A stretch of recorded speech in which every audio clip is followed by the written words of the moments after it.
pagpapalabas ng bagong South Korean television series na pinamagatang Dong Jae the Good or the Bastard ay nagsagawa sila ng online press conference. Tampok ang dalawang pangunahing bida na sina actor Lee Jun-hyuk at Park Sung-won.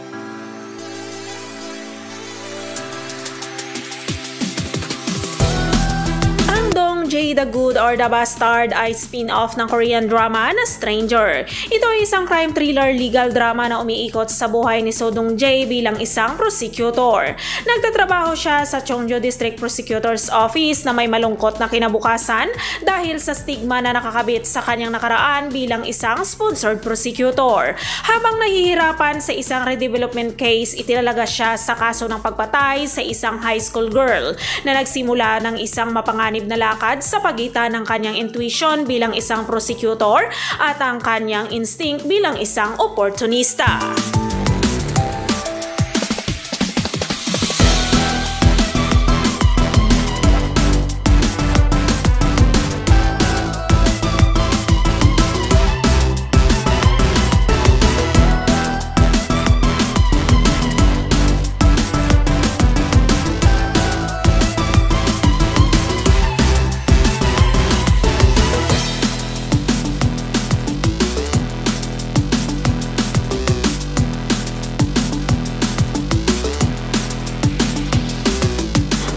Dong Jae the Good or the Bastard ay binubuo ito ng 10 episodes at ipinalabas na ang unang episode noong October 10 at ipinapalabas ito sa TVN at TVN Network sa South Korea tuwing Huwebes hanggang November 7, 2024.